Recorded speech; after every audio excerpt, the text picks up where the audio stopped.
Hello, my name is Vicky Handley. I'm Head of Client Success inside Content to Clients, C2C for short.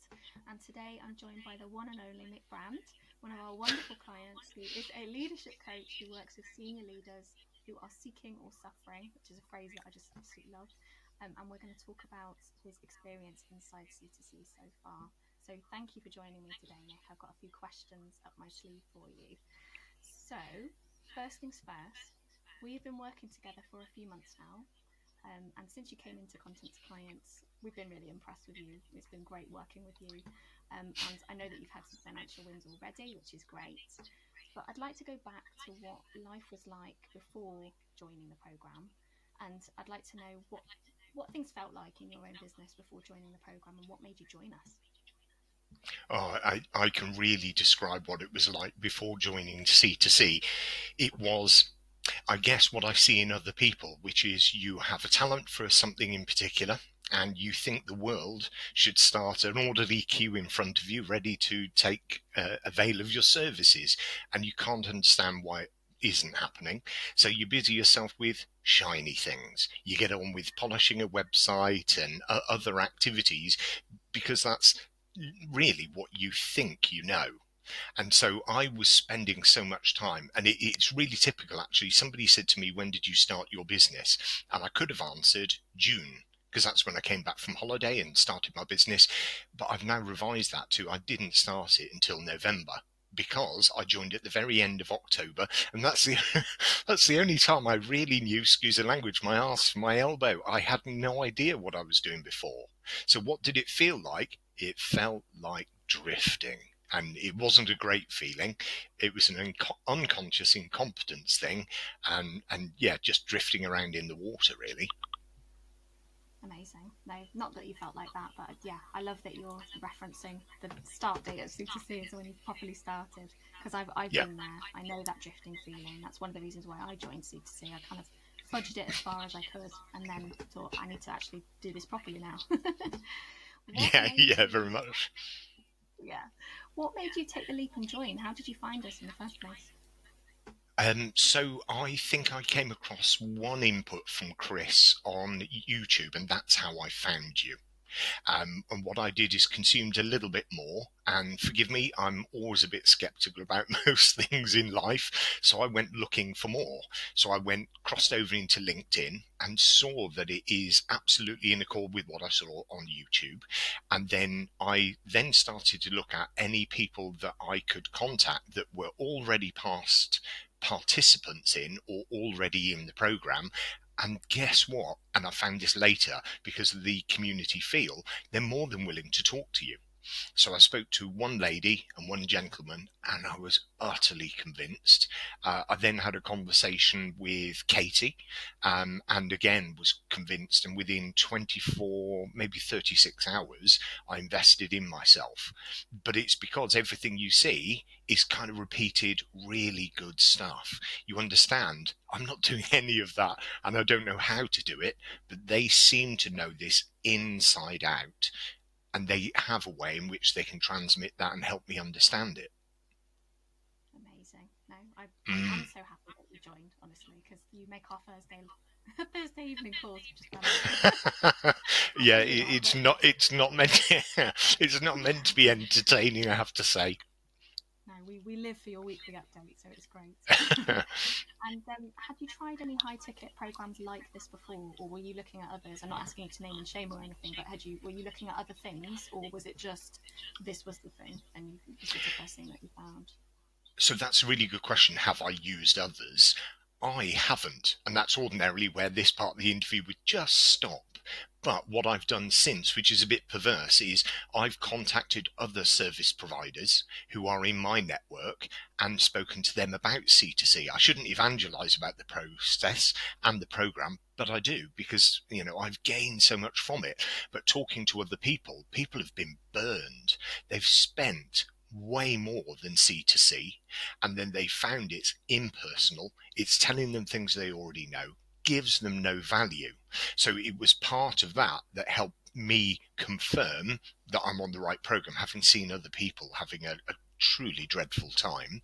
But because I'd only just started, and as I said earlier, I was floating around in the water waiting for more shiny things to come at me, this was the first one I looked at, and I'm blessed with having found something this good without having had to try other things, and felt, I know I would have felt demoralized. Yeah, definitely. Sadly it's an all too familiar story that we hear on sales calls and well, just on LinkedIn and the online space generally, of things that have not performed or overpromised and underdelivered. And one of the things that we pride Mm. ourselves on is we go the other way. We absolutely overdeliver wherever possible because we love what we do and we feel invested in your guys' success as soon as you join. You know, it's sad that there's And so many things out there that just don't deliver in the way that they should. So yeah, yeah, get off my yeah, soapbox yeah, now. Amazing. yeah. Okay. So it's been around 3 months since you joined, like maybe 4 months if we're in Mm. March now, aren't we? What stages have you gone through so far in terms of your mindset and mentality changes? I'm sure things have changed for you since you joined us. Well, it's interesting you to say mindset and what's changed. The very first Thursday call that you referred to before, that's part of the norm for C2C, I came down from my office and was greeted by my wife sat in front of the TV. She muted the TV and said, "How was it?" in potentially a bit of a skeptical way. And I must have had my pupils blown and my mouth wide open, where I've just said, I've had my brain cooked, but in a great way. And that's how it started, and that's how it's continued. The reason for which is I didn't know what I should be doing, but from the very first call, I understood, right, there's something I haven't done. But it's actually part of a huge program, and program's the right word. It isn't even a project, it's a program. It's wider than that. Everything, the more you learn, you think, well, that's useful and fits with other things, but it's utterly integrated. So I've learned so much, not least when you start the business, you need to spend 85% of your time marketing, because that naturally occurring queue in front of you, it is just not going to happen unless you tell people who you are. And the best way to do that is know what you have to offer. So the master offer part was just groundbreaking, helping you understand and distilling that down to what you're good at, but more specifically, how to get that across to other people in a way that they will pay attention to you, so they they know you exist, they might like you a little more over time, begin to trust you, and then really intently listen. And then the way to get that across in content, which I choose exclusively LinkedIn, and to others I'd probably recommend that too. But that was just the beginning of my learning journey, I have to say. Oh, I'm really, really pleased. And yeah, we love it when people's brains explode in a good way. And it's just kept doing that. The Thursday call, whether it's Chris talks about them as lessons, their inputs, their tutorials, their courses, mini courses, but they're done in such a way that they're so relatable. So people don't say, "Can you go over that again?" because it's so relatable. Um, and when it's the courses that are pre-recorded, which you can do at your own leisure, so you can fit the blessed things in, they're so well structured, which is, here's the background, here's the context, here's the why, here's the psychology, this is what you're going to do, and then there's a polite stop. Get ready by creating this document. Then a bit more explanation, then stop again. Now do it. And that's the bit that fries your brain after every course, because it's always, whether it's you, whether it's Katie, or whether it's Chris, there's always something to do where, guess what, you feel like you've made progress. Yeah, we're all about progress. It's probably about a year ago now, we went to an Airbnb in London and we were trying to map out what our values were as an organisation. It feels weird calling it an organisation, but you know what I mean. And Yeah, yeah.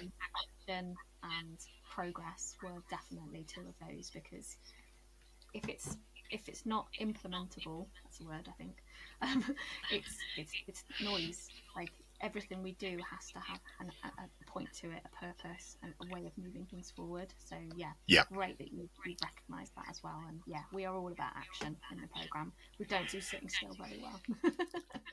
Yeah, and you say it's all about action. I couldn't agree with you more, but it's in two phases. So you get the input from the course, or the face and voice to voice in the calls that happen 2 or 3 times per week.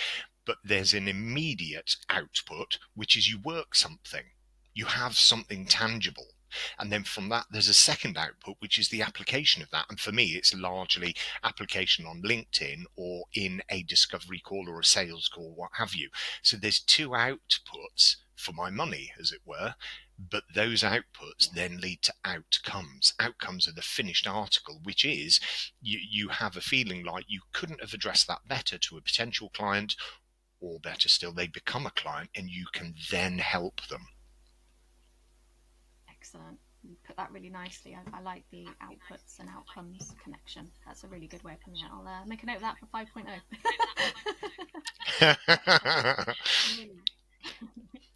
Okay, so I know that things have changed for you in your business. I know that you've had some financial wins recently.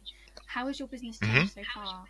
We're not at the end yet, so I'm excited to see what's further forward. But right now, as of now, what's changed? So I think the things that have changed are, I think you hinted at it before, which is my confidence. So I'm really willing, with the backing of the team and the community within C2C, to try virtually anything.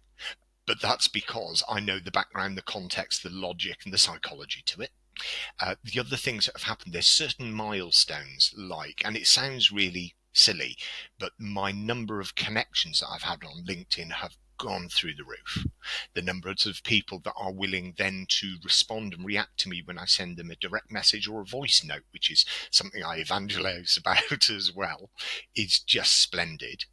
Getting some of my first clients in the UK, great. First clients in the US was a groundbreaker for me, and it really does sound simple, but having referrals from others. I've got a potential client that I don't want to work with or can't work with. I'd like to pass them to you, and I have a discovery call or a sales call with them. And that, for me, all of those groundbreaking sort of milestones make me smile. Yeah, make us smile too. I love hearing about them in the wins channels and on calls and things like that. Chris's favourite milestones are the financial ones. So I was yeah, of wondering course. if you'd be willing to talk to us about one of the significant milestones that you reached recently. I don't know if it was your US client or if it was another one, but you did report a win recently, and I was hoping you could Yeah. talk us through it. Yeah, so there are some of my wins that you described that are, I guess, the baseline of what I do, which is having some single clients that come in and they pay for a program for them, and some of them have been incentivized for a 4-week program and some for a 3-month or 4-month program. But also I've had that interest from the United States for more than one person, and it's more than paid. I'm stifling a smile here. More than paid for the investment that I made in C2C, because it was a contract for $13,000. And yeah, and the month hasn't ended yet. Where are we? 6th of March. You're barely But started. but what I've seen from when I declared my business starting in November was a tick over of income. And then in December, it took a bit of a step up. In January, it took a step up. It's done the same in February. And I kind of secured the expectation of that contract that I've just described for March. And this morning I was smiling because the number of people that want to have calls with me to discover a little bit more, to have a sales call, that sort of thing, is just slowly going up and up. I'm so pleased because you're one of those people that comes in and you do the work, you do it consistently, you do it diligently, and you're seeing that momentum build and it's already paying off. So I am very, very happy. Yeah, and what else is happening. Yeah. I recognised a bit that what C2C just gently infiltrated into my mind is the power of habit. When you pick the right habit, you focus on the right part of the right habit, and you just that consistency. But I don't go over the top, so I don't work evenings and I don't work weekends, even marketing. But I said to you off camera, is it okay to say I almost like the marketing side of my business as much as the delivery side, which seems really perverse? But you've done that to me, so you're to blame. Sorry, but I'm happy. So sorry, not sorry. No, sorry, not sorry. No. Sorry, not Yeah, sorry. it's Yeah, splendid. yeah. And it shows. It shows that you're having fun. It shows that you're embracing it and you're enjoying it, which is the most important thing. I mean, when like you said it already, when we start our businesses until we get clients, our job is sales and marketing. It's a fundamental part of every day and what we do and our daily activities. So if you can enjoy it, then all the better, because it's one of those things you've got to do regardless. So I'm so pleased that you're enjoying it. Yeah, It's really, really good. and when you say that's something we need to do regardless, I kind of have started that 85% of my time is spent in marketing, but I do recognize, and you guys have really cemented that in my knowledge as well, that I'm going to have to continue at 50%. So luckily I like it because I've learned so much more yet to apply. But what I'm doing, I enjoy doing, and I'm getting the fruits of my labor from it. Amazing. No, that's really, really good. Excellent. Okay, so I'm just looking at my questions over here. I don't think I've missed any. Nope, that's lovely. So, has this impacted your life outside of business at all? We sometimes hear people saying that it's changed them in their outside world as well as in their business, and others are recognizing the changes. So, I'd like to talk through that if that's applicable to you.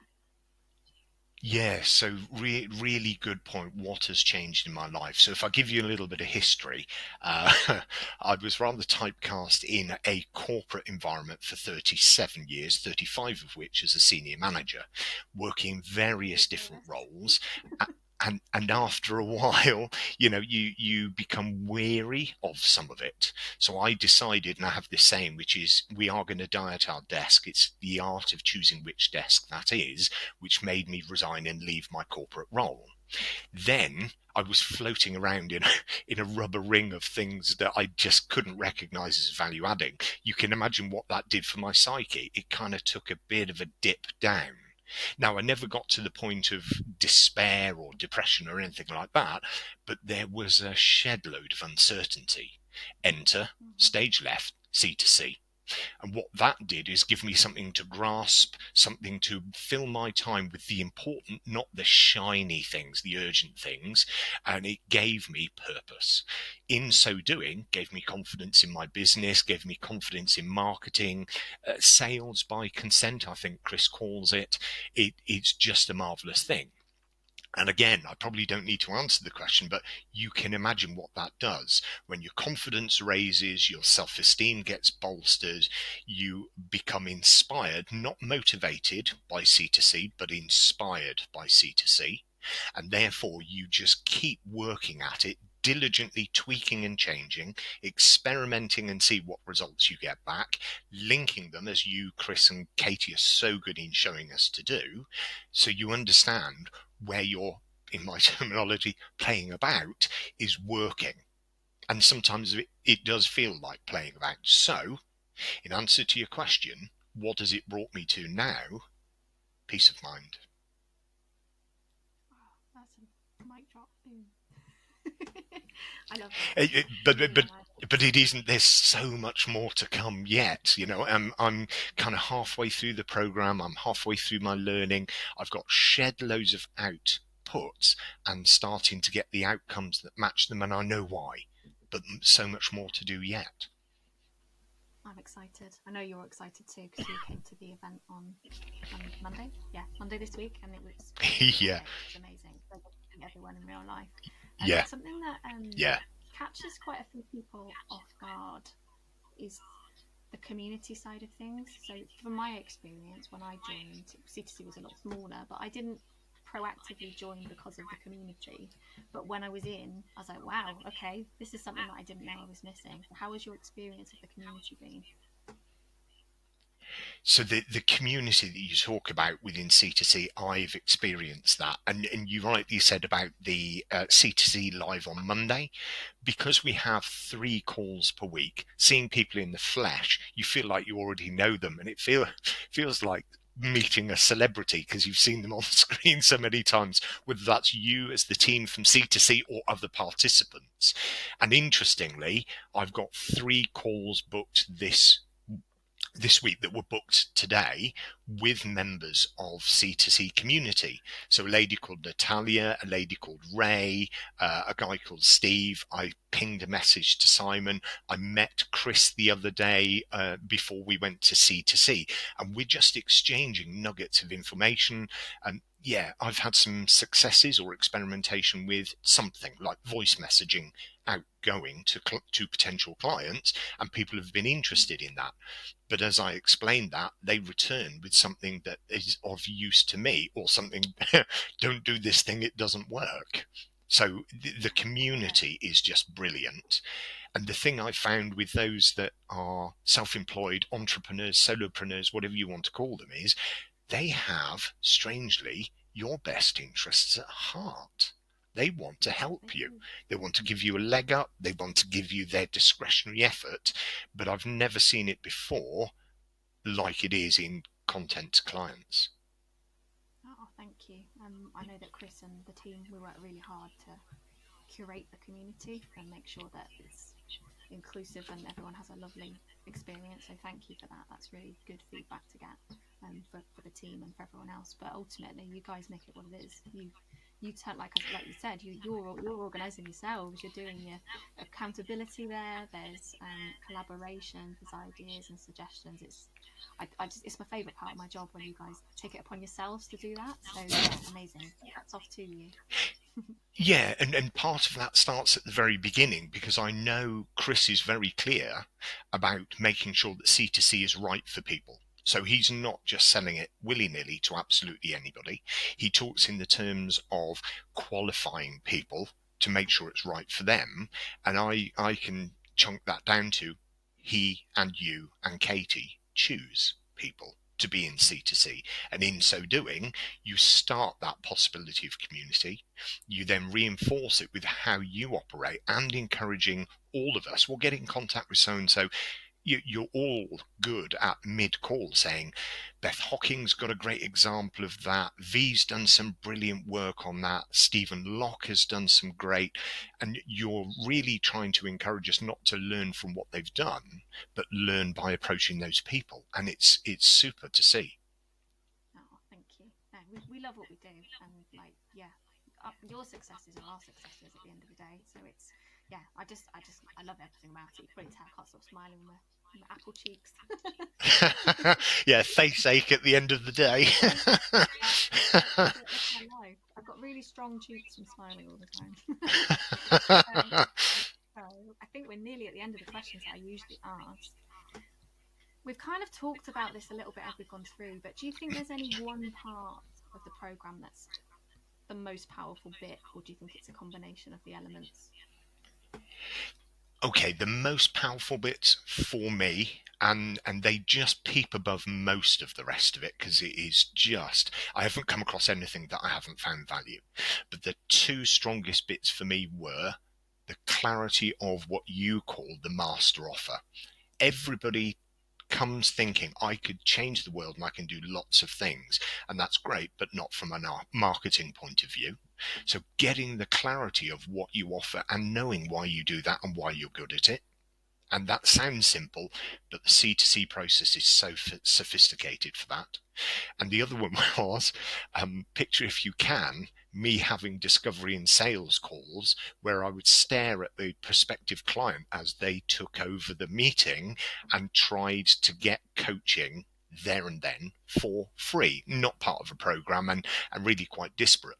So the thing that really, I would say, stands out as a second one is the sales process, the sales by consent, knowing the psychology of it not being salesy and sleazy, but actually trying to understand the client and how you can truly help them towards what they want, or help them move away from where they are at the moment, which really not enjoying.